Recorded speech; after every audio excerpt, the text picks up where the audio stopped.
Okay, and while we're at the mouth, it's a good time to adjust all the mouth tuning. Now we've already adjusted the cluster and resolved just the mouth earlier, but now you can actually go in and control things like collision and how the lip controls behave. So first thing, if I just take this and push the lips control straight back, you'll see that it just kind of goes right through the teeth up to a point. So you're going to want to control that. And that's done with these first set of sliders, teeth collision.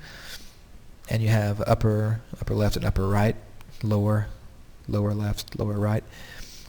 And there's also an A, B, and C, D slider, which are made for kind of affecting up into the lip toward the nose and down in toward the chin. And I usually just pull those back out to 0, because unless you have a problem to fix, you don't really want that affecting your mesh. So I usually just 0 those back out and start back on the upper lip. And then actually helps usually if you open the jaw just a bit.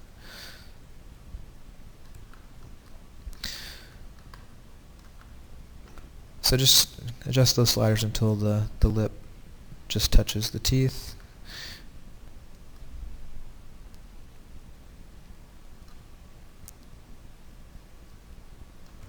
Something like that.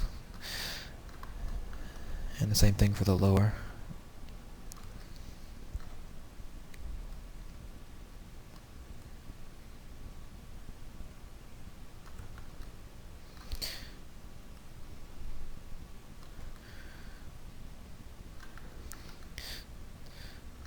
So if we reset those controls now,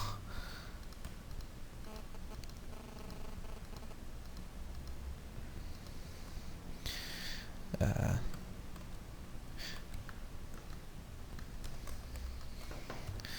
should be able to get pretty good collision. It's easy to check from underneath, kind of. You can start kind of rolling that around and making sure that nothing's colliding or nothing's penetrating. So that looks okay. And then you can always tweak that later if you need to in a different pose. But that's a good place to start. And then you also have collision controls for the corners, which I find are always in pretty good shape by default. So I don't touch those too much unless you really need to. And there's things, again, that I don't necessarily use a lot, but you can start to control how the corner is interpolating. So if I bring these down, and again we'll fix this little kind of pinching thing later, but let me go into something easier to see here. On the left corner, you can start to control the angle that it tries to operate on. So occasionally I found, on different type mouths, you'll need to come in here and kind of control this a bit. But generally it's in pretty good shape by itself. But those controls are there if you need them. And same thing for the other side. And then there are curling controls, which again I don't use too much, honestly. But that can start to control how much of this kind of fattening happens under.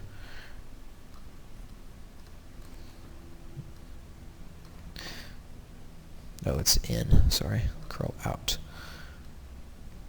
So you can control a little bit of that volume with that. Again, I don't use those too much. And then the last thing on here is inner mouth depth, and that's again one of those things I tend to 0 out. I can show you what it does.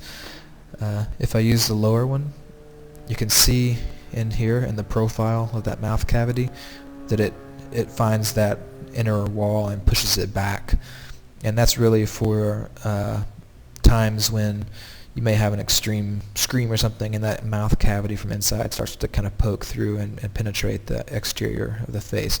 You can animate it back with that. But unless you have a problem, I prefer to kind of leave it as modeled and leave those both at 0.